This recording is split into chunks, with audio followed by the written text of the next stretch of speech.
Every slow English story is written for beginners. Short sentences, clear words, step by step.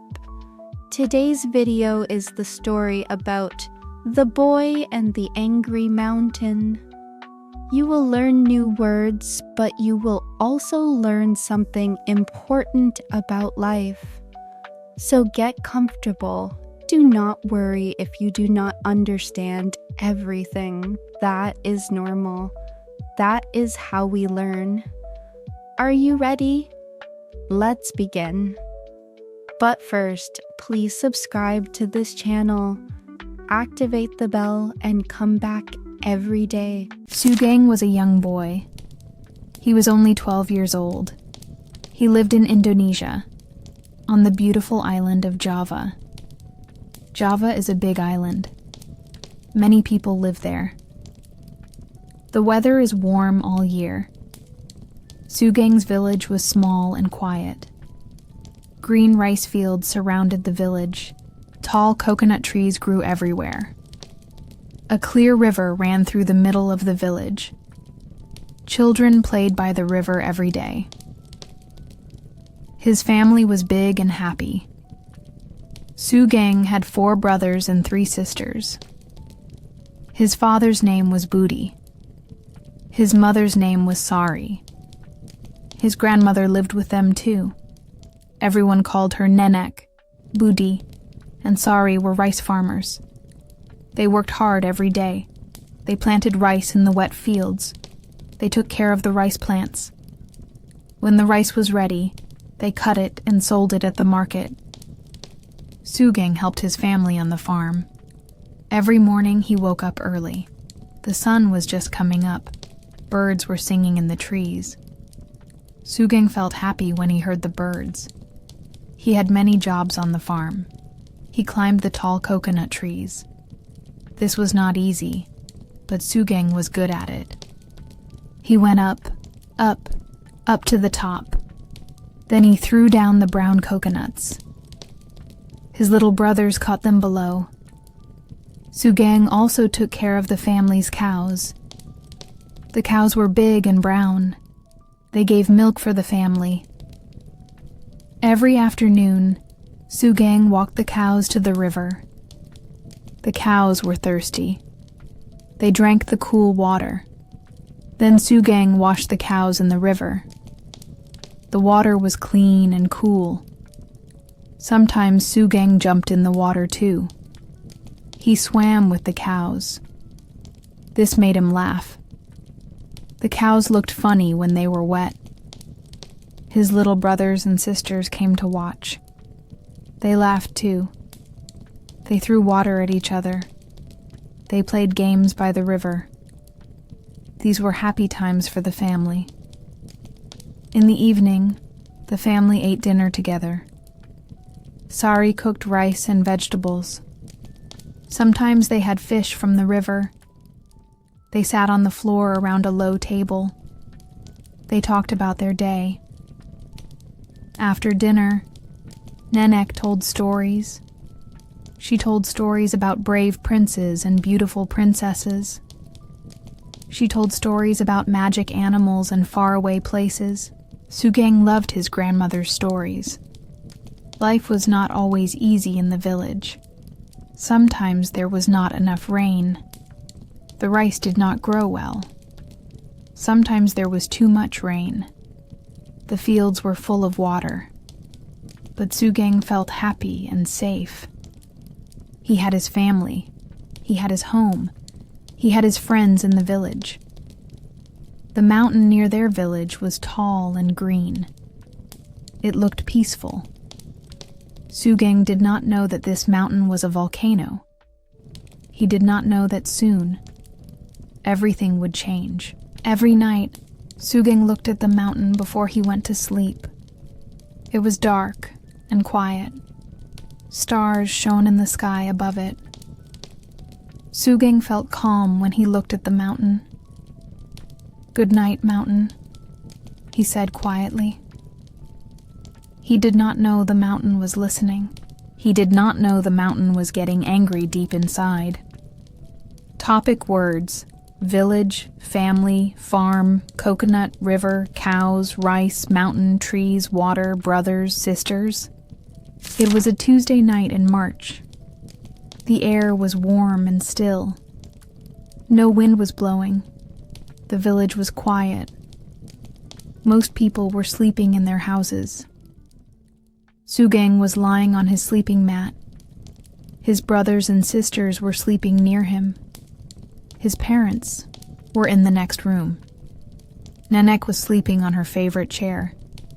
Suddenly, the earth moved. The whole house shook. Sugang woke up quickly. His heart was beating fast. What was that?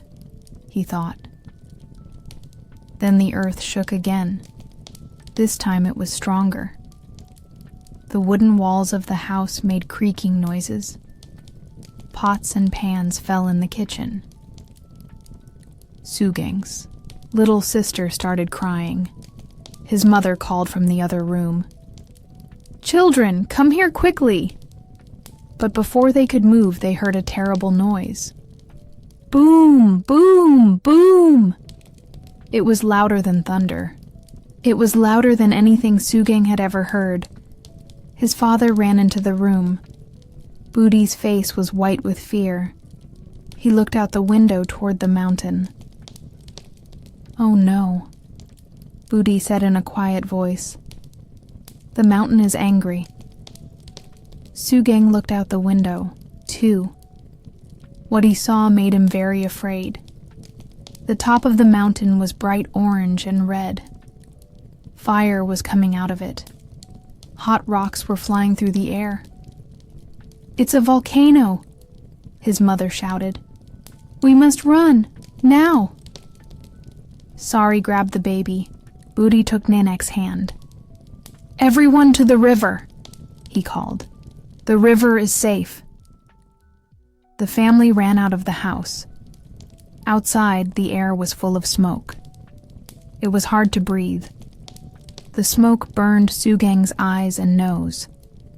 Other families were running too. People were screaming.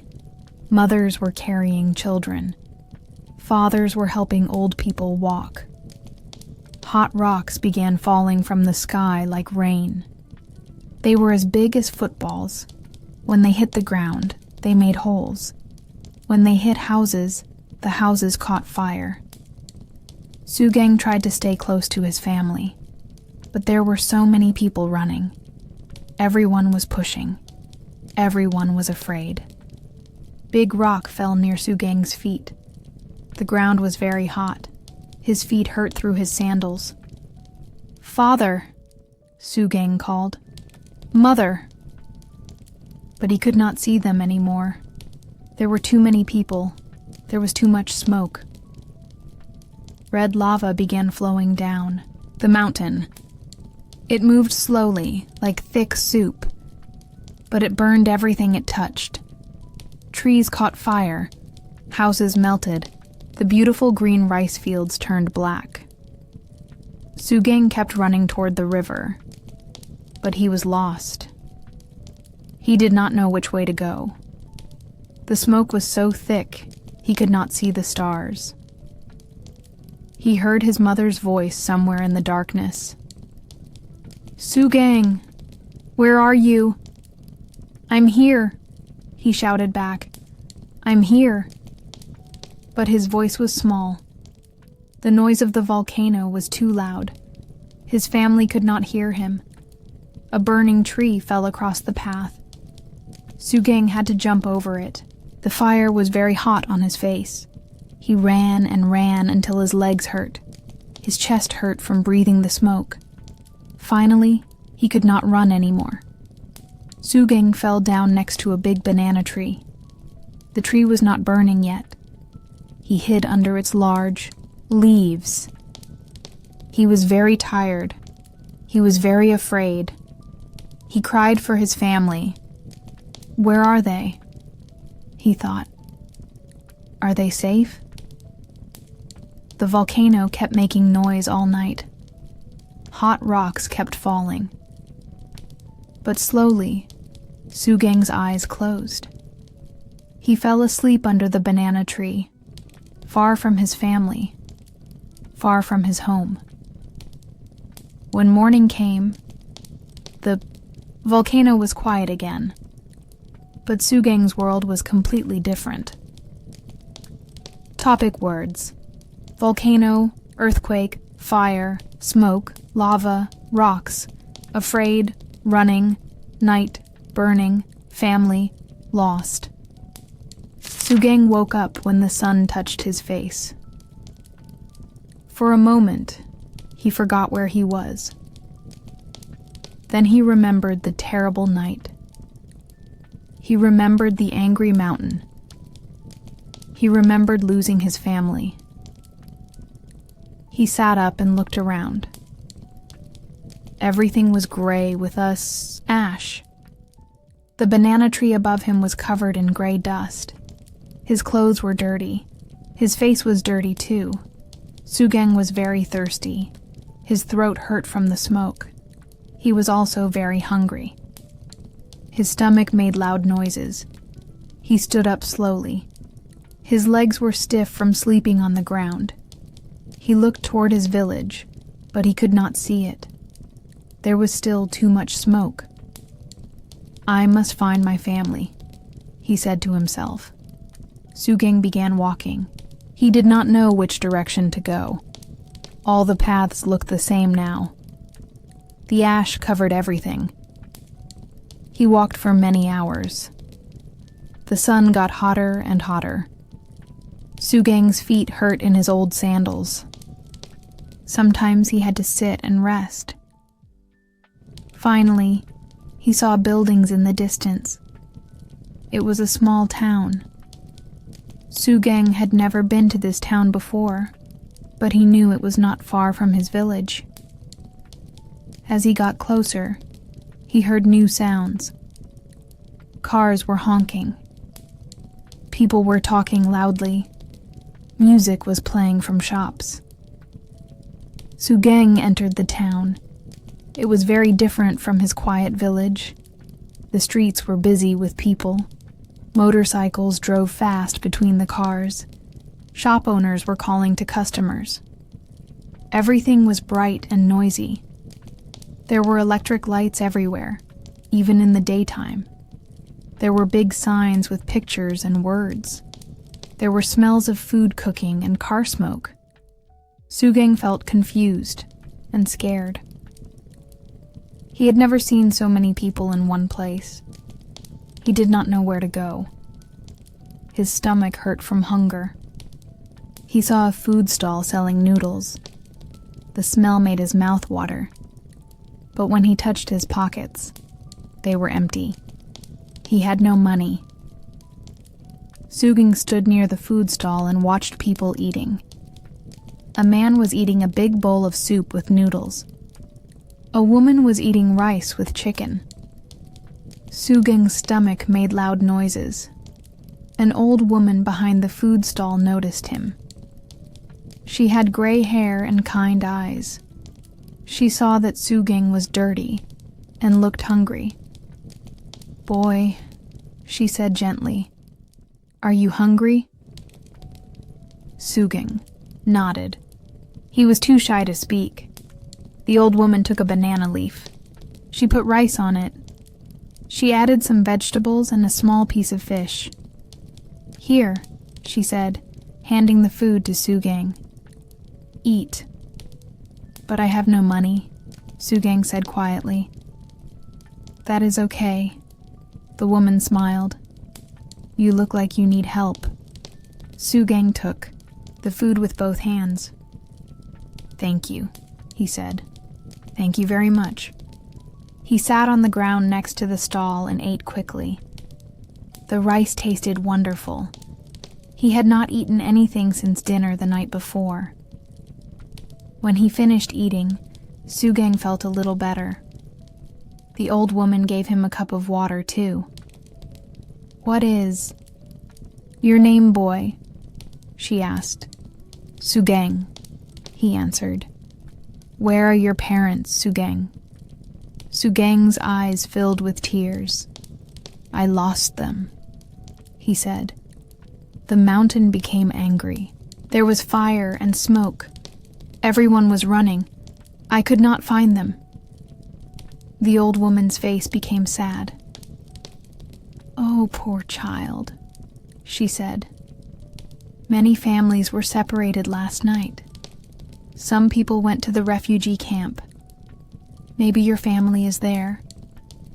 Where is the refugee camp? Sugang asked. It is far from here, she said. You need to take a bus, but buses cost money. Sugang felt sad again. He had no money for a bus. How could he find his family? That night, Sugang slept outside, behind the food stall. The old woman gave him a piece of cardboard to lie on. But the ground was hard. The street was noisy all night. Cars and motorcycles kept driving by. Sugang felt very lonely. At home, he always slept with his brothers. They talked quietly before going to sleep. His mother sang soft songs. His father told them they were safe. Now Sugang was alone in a strange town. He did not know if his family was alive. He did not know where to go. He looked up at the stars. They looked the same as the stars above his village. This made him feel a little less alone. I will find you, he whispered to his family. I will not give up. Topic words: ash, thirsty, hungry, town, busy, lights, food, money, stall, lonely, refugee, camp. The next morning, Sugang woke up when the sun was already high. His back hurt from sleeping on the hard ground. His stomach was empty again. The old woman at the food stall saw him. Good morning, Sugang, she said kindly. Are you hungry? She gave him some leftover rice and a cup of sweet tea. Sugang ate gratefully. I cannot give you food every day, the woman said gently. I am not rich. You need to find work or find your family. Sugang understood. The woman was kind, but she could not take care of him forever. After eating, Sugang walked around the town. He was looking for work. Maybe someone would give him a job. Maybe someone would help him get money for the bus to the refugee camp. As he walked down a busy street, he heard someone calling. Hey! New boy! Sugang turned around. He saw 3 boys about his age. They were sitting under a big tree near the market. One boy was taller than the others. He had short hair and a confident smile. You look lost, the tall boy said. What's your name? Sugang, he answered shyly. I'm Edie, the tall boy said. These are my friends, Rio and Doni. Where do you come from? Sugang told them about the volcano. He told them about losing his family. The boys listened with interest. That's terrible, Edie said. But don't worry. We take care of each other here. We are like brothers. Rio and Doni nodded. They seemed friendly. Do you have a place to sleep? Doni asked. I sleep behind the food stall, Sugang said. That's not good, Edie said. Come with us. We know better places. The boys showed Sugang around the town. They knew all the streets. They knew where to get free food. They knew where to sleep safely. How do you get money? Sugang asked. We work, Edie said with a big smile. We have many jobs. That afternoon, Edie gave Sugang his first job. See that man with the dirty shoes? Edie pointed to a businessman walking by. Go ask if he wants his shoes cleaned. If he says yes, I will give you the materials. Sugang was nervous, but he went to the man. Sir, he said politely, would you like your shoes cleaned? Very cheap price. The man looked at his dusty shoes. How much? He asked. 1,000 rupiah, Sugang said, remembering what Edie told him.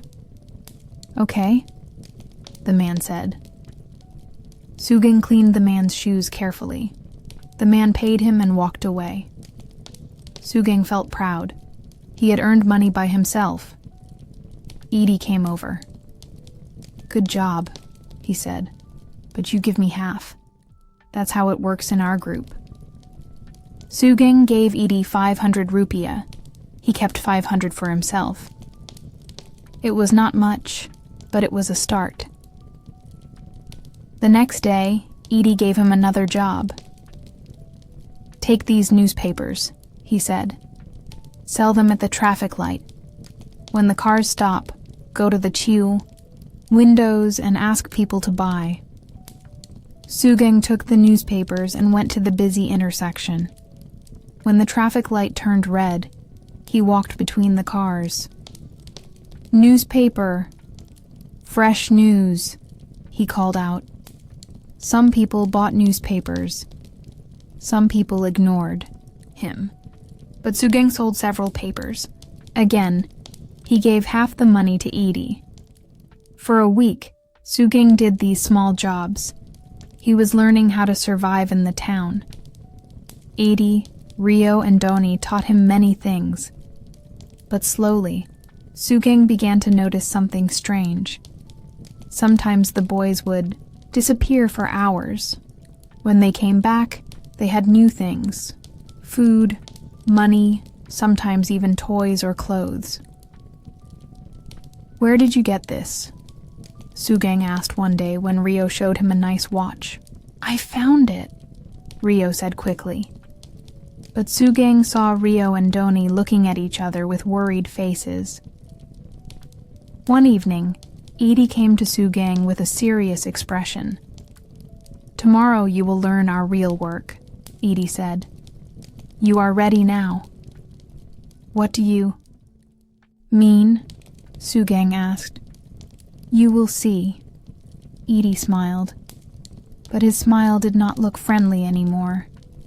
It looked dangerous. That night, Sugang could not sleep well. Something felt wrong. What was this real work that Edie talked about? Topic words. Work. Money. Shoes. Newspapers. Traffic. Business. Group. Friends. Dangerous. Worried. Job. Survive.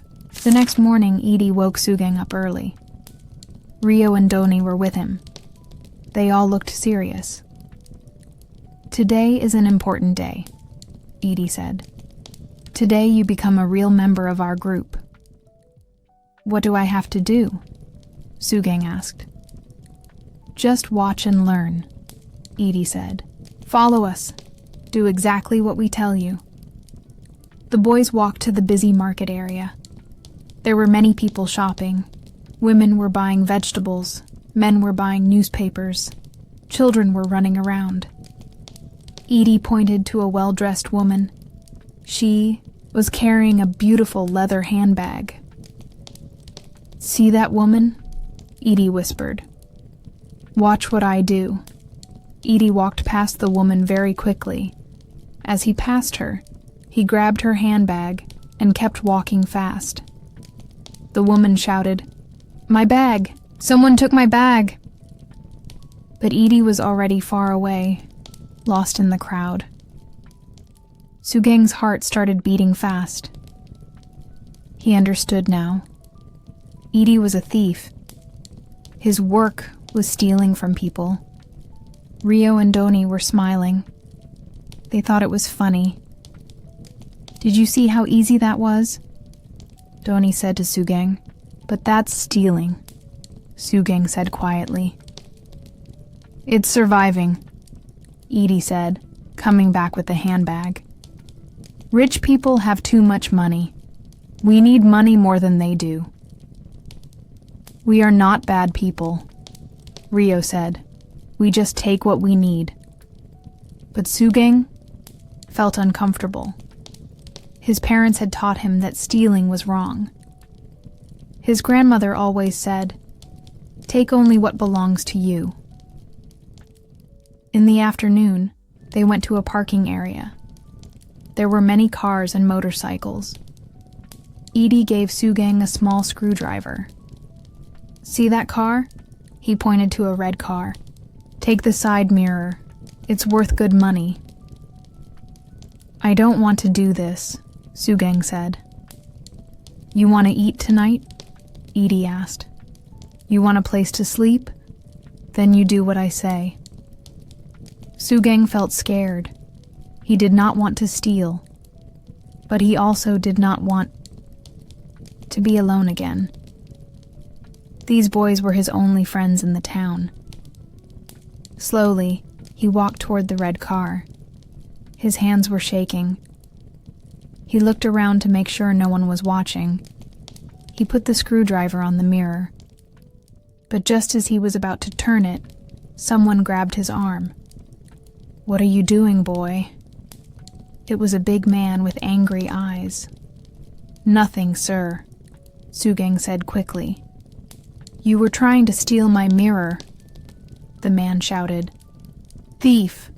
Police! Police!" People started looking. A crowd began to form around Sugang. Edie, Rio, and Doni ran away immediately. They left Sugang alone with the angry man. "Please, sir," Sugang said. "I'm sorry. I won't do it again." But the man held his arm tightly. "You street children are all the same. You think you can steal anything you want." A policeman on a motorcycle heard the shouting and came over. "What's the problem here?" the policeman asked. "This boy was trying to steal my car mirror," the man explained. "I caught him with this screwdriver." The policeman looked at Sugang. Sugang was crying now. He was very afraid. "What's your name?" "Son?" the policeman asked gently. "Sugang," he whispered. "How old are you?" 12. "Where are your parents?" Sugang began crying harder. "I lost them," he said. "There was a volcano. Everyone was running. I can't find them." The policeman's face became softer. He could see that Sugang was not a bad boy. He was just a scared child who was lost. "Come with me," the policeman said to Sugang. To the car owner, he said, "Sir, nothing was stolen. The boy is very young. Let me handle this." The man was still angry, but he agreed. The policeman put Sugang on the back of his motorcycle. They drove to the police station. At the station, the policeman sat Sugang down in a chair. He gave him a cup of water and some biscuits. "Tell me about your family," the policeman said kindly. Sugang told him everything. He told him about the volcano. He told him about getting lost. He told him about the boys who taught him to steal. The policeman listened carefully. His name was Officer Rudy. He had children of his own. "Sugang," Officer Rudy said, "stealing is wrong, but I understand why you did it. You were afraid. You were hungry. You wanted to belong somewhere. Will you put me in jail?" Sugang asked. "No." Officer Rudy smiled. "But I have good news for you." "What?" Sugang asked. "Your parents are alive. They are safe, and I know where they are." Sugang could not believe his ears. His family was alive. Topic words: thief, stealing, handbag, screwdriver, mirror, caught, police, afraid, jail, alive, safe news. Officer Rudy sat down next to Sugang. He opened a big book with many names and addresses. After the volcano erupted, Officer Rudy explained, many families were separated. The government made camps for people who lost their homes. We have lists of all the families. He turned the pages slowly. Here, he said, pointing to a name. Budi Santoso, his wife Sari, 7 children. They are in camp number 3. That's my family, Sugang said excitedly. Where is camp number 3? It's about 50 kilometers from here, Officer Rudy said. But don't worry, I will take you there tomorrow morning. That night, Sugang slept at the police station. Officer Rudy's wife brought him clean clothes and a warm dinner. For the first time in many days, Sugang felt truly safe. He could not sleep because he was so excited. Tomorrow, he would see his family again. Were they really okay? Did they miss him? Were his little brothers and sisters healthy in the morning? Officer Rudy woke him up early. Are you ready to go home? He asked with a smile. Yes, Sugang said. I'm ready. They got in Officer Rudy's police jeep. As they drove out of the town, Sugang looked back. He thought about Edie, Rio, and Doni. He felt sorry for them. They had no families to go home to. They lived on the streets every day. Officer Rudy, Sugang said, what will happen to those boys who taught me to steal? We try to help them too, Officer Rudy said. But they don't want help. They run away when we try to take them to safe places. Why? They don't trust adults anymore, Officer Rudy explained. Something bad happened to them when they were younger. Now they think they can only trust each other. Sugang felt sad about this. He was lucky. He had a family who loved him. The road to the refugee camp was long and bumpy. They drove through many small towns. They passed rice fields that were covered with gray ash from the volcano. After 2 hours of driving, they arrived at camp number 3. It was a big area with many small tents. Hundreds of people were living there. Children were playing between the tents. Women were cooking over small fires. Men were sitting in groups talking about their lost homes. How will I find my family? Sugang asked. There were so many people. Don't worry, Officer Rudy said. The camp has an office. They know where every family is staying. They walked to a small building in the center of the camp. A kind woman worked there. She looked at her list when Officer Rudy told her about Sugang, Budi Santoso's family, she said. Yes, they are here. Tent number 47 in Section B. She gave them directions. Sugang's heart was beating very fast as they walked through the camp. They passed tent number 40, then 42, then 45. Sugang was walking faster and faster. Finally, they saw tent number 47. It was blue and white. Clothes were hanging on a line outside. Sugang recognized his little sister's pink dress. That's it, he said to Officer Rudy. That's my family's tent. A woman came out of the tent. She was carrying a pot of water. When she saw Sugang, she dropped the pot. Sugang! She screamed. My son! My son! It was his mother, Sari. She ran to him and hugged him tightly. She was crying and laughing at the same time. Budi! Nenek! Everyone come quickly, she called. Sugang is here. Sugang is alive. People came, running out of the tent. First his father, then his grandmother, then all his brothers and sisters. Everyone was hugging Sugang and crying. His little brothers held onto his legs. His sisters touched his face to make sure he was real. "We thought you were dead," his father said, with tears in his eyes. "We looked for you everywhere that night. We called your name until morning." "I looked for you too," Sugang said. "I was so scared. I was so alone." His grandmother Nenek held his face in her hands. "You are thinner," she said, "and taller. My grandson has become a man." Officer Rudy watched the happy reunion with a smile. This was the best part of his job, bringing families back together. "We must thank this police officer," Sugang's father said to the family. "He brought our son home." Everyone thanked Officer Rudy. Sari insisted that he stay for lunch. "I cannot stay long," Officer Rudy said, "but I am very happy to see this family together again." Before he left, Officer Rudy talked to Sugang privately. "Remember what you learned in the town," he said. "You learned that you are strong. You learned that you can survive difficult times.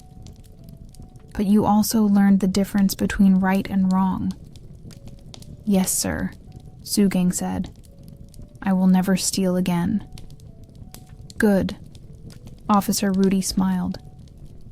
"And remember, your family loves you.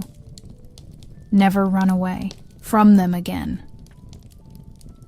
Topic words: camp, tent, journey, reunion, hugging, crying, grateful, officer, family, together, survive, memory. That first night back with his family, Sugang could not stop smiling. They all sat together in the small tent, talking until very late. His brothers and sisters asked him many questions. "Were you scared when you were alone?" his little sister asked. "Yes," Sugang said honestly. "I was very scared, but I never stopped hoping I would find you again." "Did you have enough food?" his younger brother asked. "Sometimes yes, sometimes no," Sugang said. "A kind woman at a food stall helped me, and I learned to work for money." His father wanted to know about the boys who taught him to steal. "I know those boys were not really bad," Booty said. "They were just trying to survive, like you. But stealing is not the right way." "I know, father," Sugang said. "I felt wrong when I tried to steal. You and mother taught me better than that." His grandmother, Nenek, held his hand. "You made a mistake," she said. "But you learned from it. That's what makes us grow wiser." Sari, his mother, had prepared his favorite foods: rice with vegetables, fish soup, sweet tea. Sugang ate slowly, enjoying every bite. "This tastes better than anything I ate in the town," he said. "That's because it's made with love," his mother smiled. The tent was small for such a big family. They had to sleep very close together, but Sugang did not mind. He was happy to hear his brothers breathing next to him. He was happy to hear his father's quiet snoring. He was happy to be safe with people who loved him. The next morning, Sugang woke up and looked around the refugee camp with new eyes. He had been so excited to find his family yesterday, he had not really seen the camp clearly. Now he saw that life here was not easy. Families were living in small tents with no privacy. There was only one bathroom for every 50 people. The water came from a well that was far away. "How long have you been living here?" Sugang asked his father. 2 months, Budi said, "since the night after the volcano erupted." Will we go back to our village? Booty's face became sad. Our village is gone, son. The lava destroyed everything. Our house, our farm, our rice fields. Everything is covered with black rock now. This made Sugang feel sad too. He would never see his beautiful village again. He would never swim with the cows in the clear river. He would never climb the coconut trees in their yard. So what will we do? Sugang asked. The government will help us find a new place to live, his father said. They are building new houses in a safe area, far away from any volcanoes. When will we move there? Soon, I hope. Maybe next month. Sugang spent the next few weeks learning about life in the refugee camp. It was different from his village, but it was not all bad. The children in the camp had become good friends. They played together every day. They shared toys and games. They helped take care of the smaller children. Sugang made friends with a boy named Ahmad. Ahmad's family had also lost their home in the volcano. They talked about their old villages. They talked about their dreams for the future. What do you want to be when you grow up? Ahmad asked Sugang one day. Sugang thought about this question. Before the volcano, he had never thought about the future. He thought he would always live in his village, farming rice like his father. But now he had seen more of the world. He had seen the town with its busy streets and bright lights. He had met people like Officer Rudy who helped others. I want to help people, Sugang said. Like Officer Rudy helped me.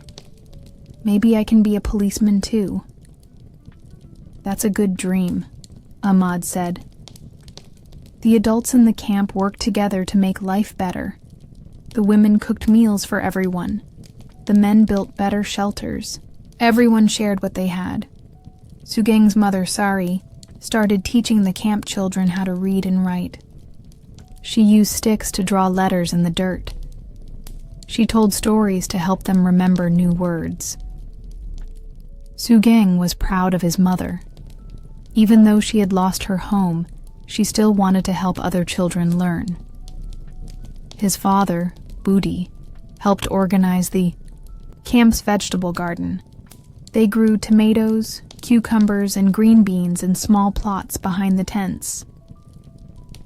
We cannot grow rice here, Budi told Sugang. But we can still be farmers. We can still grow food for our families. Sugang helped his father in the garden every day. It reminded him of their old farm, but it was different too. It was a new beginning. Topic words: questions, mistakes, wisdom, privacy, destroyed, government, dreams, future, garden, vegetables, beginning, organize. One morning in June, a government officer came to the camp. He had good news for many families. The new village is ready, he announced. Families can start moving next week. Everyone was excited. They had been waiting for this news for months. The officer showed them pictures of the new village. There were small but comfortable houses. Each house had 2 rooms, a kitchen, and a bathroom. There was electricity and clean running water. It's not as big as our old house, Budi said to his family, but it will be our home. Will there be a river? Sugang asked. Yes, the officer said. There is a small river near the village, and there are fields where you can plant rice again. Sugang felt happy and nervous at the same time. He was excited to have a real house again, but he was also scared. This would be another new beginning.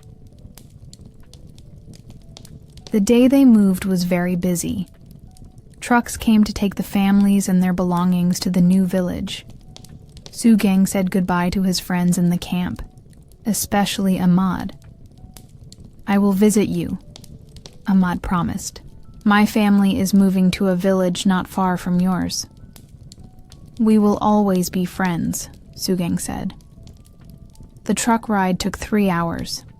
Sugang watched the countryside through the window. They passed green hills and rice fields. They passed small towns and markets. Finally, they arrived at their new village. It was clean and organized. The houses were painted white and blue. There were wide streets and streetlights. There was a school, a clinic, and a small market. House number 23, the driver said, reading from his list. That's yours. Sugang's family got out of the truck and looked at their new home. It was small but pretty. There was a small yard in front with space for a garden. Sari opened the door with the new key. Inside, the house was empty but clean. There were 2 bedrooms, a living room, and a kitchen.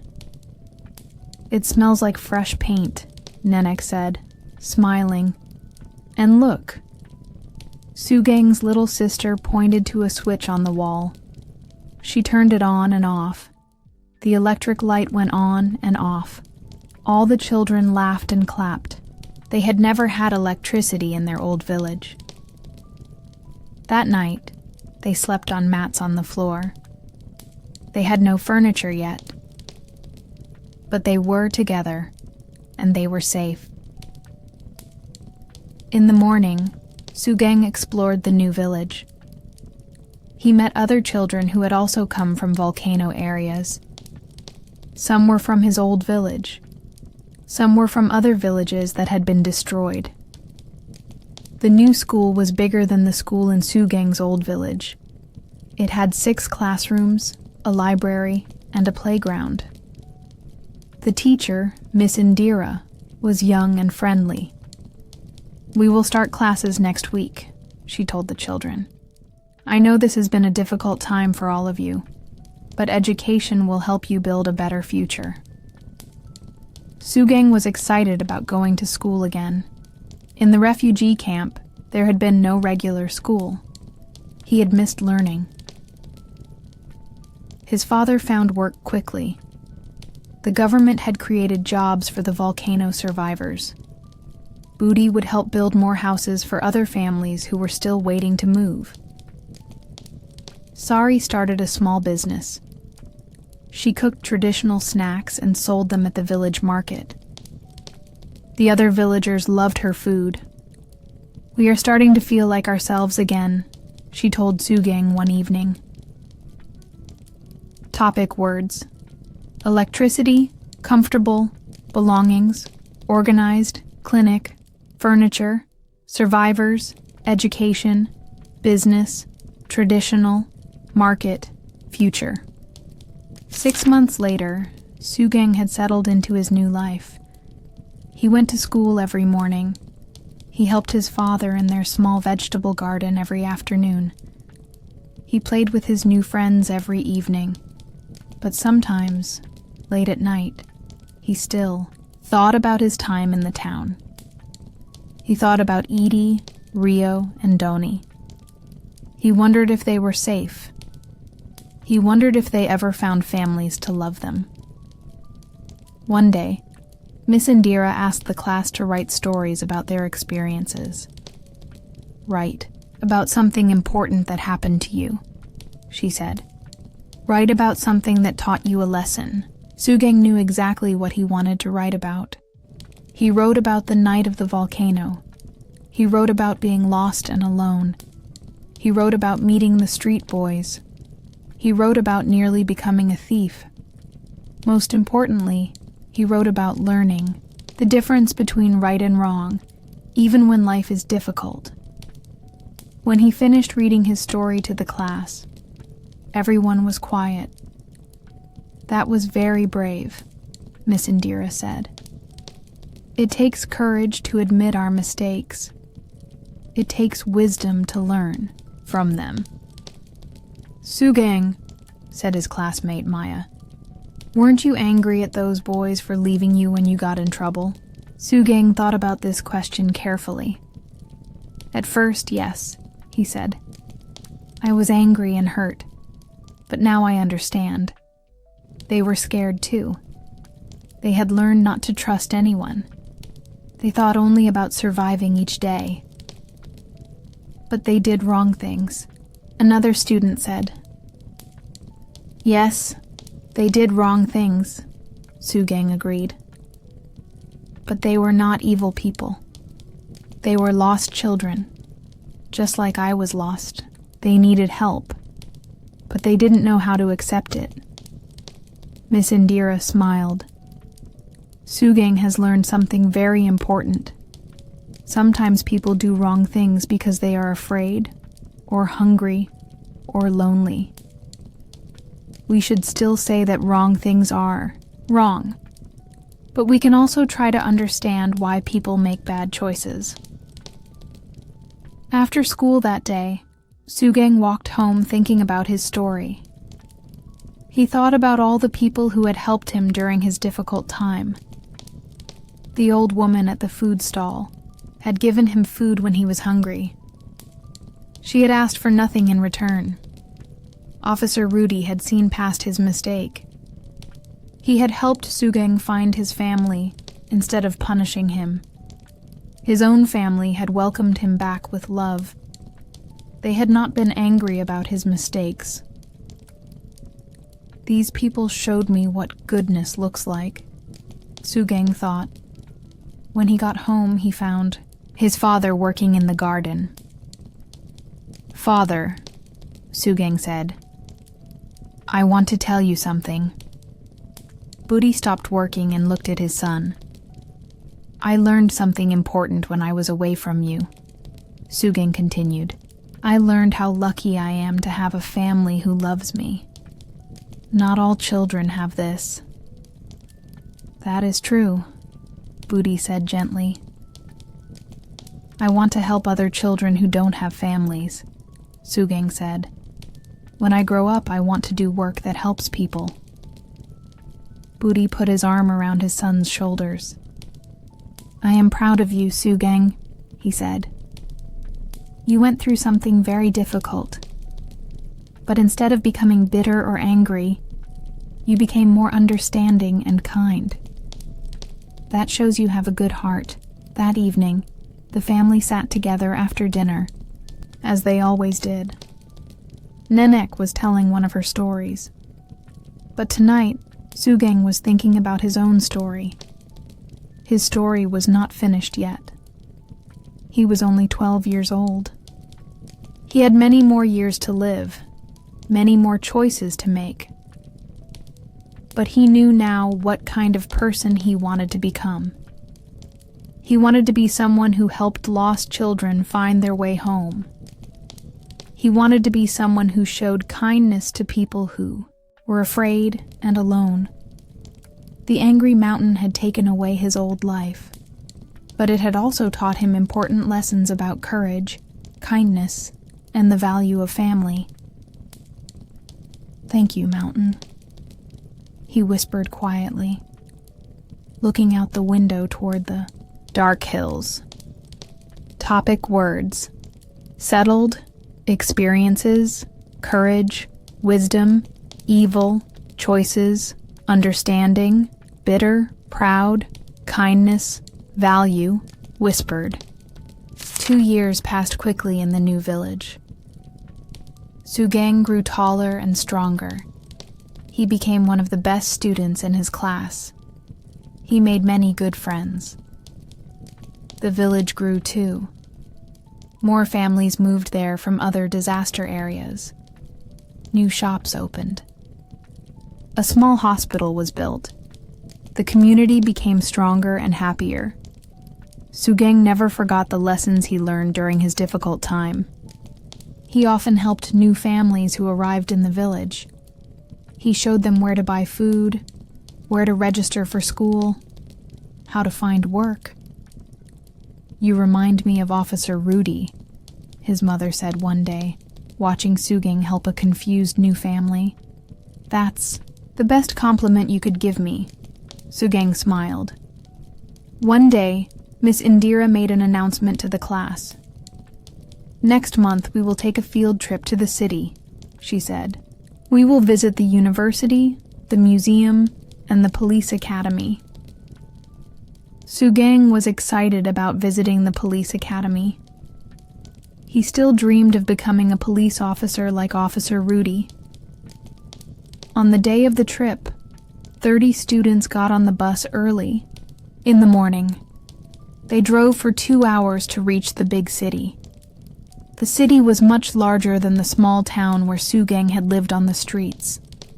There were tall buildings, wide highways, and thousands of people. But Sugang was not overwhelmed this time. He had confidence now. He knew who he was and where he belonged. At the police academy, they met young men and women who were training to become police officers. "Why do you want to be police officers?"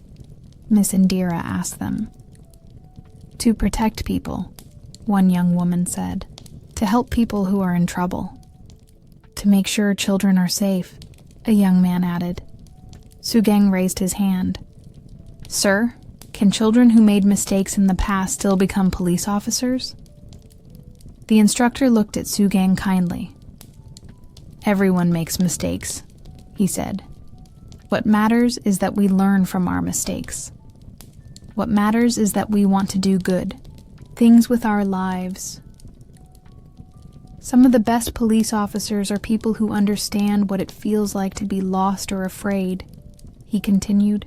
They can help others because they remember what it was like to need help. On the bus ride home, Sugang looked out the window and thought about his future. In 4 more years, he would finish high school. Then he could apply to the police academy. "Maybe I will come back to this city to study," he thought. "But I will always remember where I come from." When they got back to the village, Sugang's family was waiting for him. "How was your trip?" his father asked. "It was wonderful," Sugang said. "I am more sure than ever about what I want to do with my life." That evening, the family sat together as usual. Ninik asked Sugang to tell them about everything he had seen in the city. As Sugang talked about the tall buildings and the police academy, he looked around at his family's faces. His parents were smiling proudly. His brothers and sisters were listening with interest. His grandmother was nodding approvingly. "You know what?" Sugang said suddenly. "I am truly Sugang now." "What do you mean?"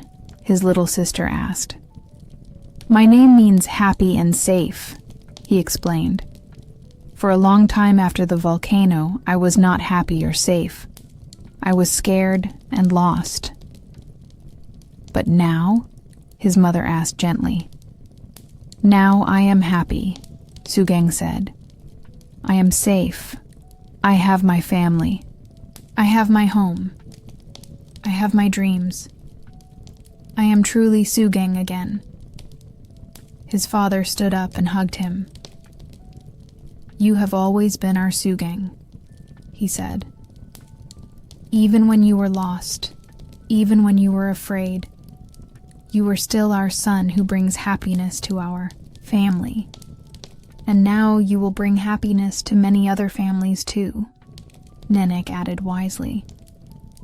Outside, the night was quiet and peaceful. There were no angry mountains here. There were no volcanoes threatening their village. The stars shone brightly in the clear sky. Sugang looked out the window one more time before going to bed. Tomorrow would bring new adventures, new lessons, new opportunities to help others. But tonight, he was exactly where he belonged. He was home. He was loved. He was Sugang, happy and safe again. Topic words: compliment, confidence, academy, instructor, apply, opportunities, approvingly, threatening, adventures, belonged, peaceful, brightly. Congratulations! You have just listened to the complete story of The Boy and the Angry Mountain. This was not easy English, but you did it. What did you learn from Sugang's story? You learned that difficult times can make us stronger. You learned that family love is the most important thing in life. You learned that we should help people who are lost and afraid. But you also learned something about English. You listened to more than 12,000 English words. You heard past simple grammar many times.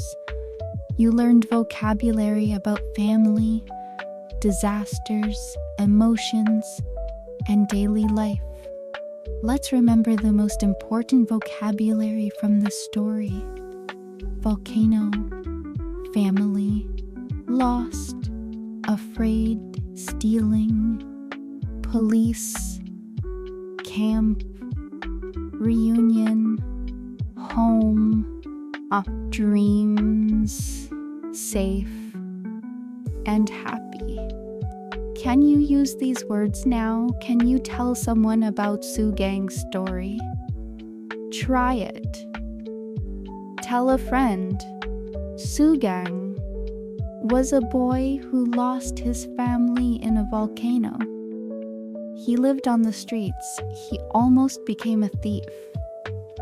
But a kind police officer helped him find his family again. See, now you can tell this story in English. You understand the main ideas. You know the important vocabulary. Your English comprehension is improving every day. This is how you learn English. One story at a time. One word at a time. One day at a time. Remember Sugang's lesson. Never give up, even when life is difficult. The same is true for learning English. Some days will be easy, some days will be hard. But if you keep trying, you will succeed. Come back tomorrow for another slow English story. Each story will teach you new words and help you understand English better. Thank you for listening today. You are doing great work. I am proud of you for not giving up on your English learning journey.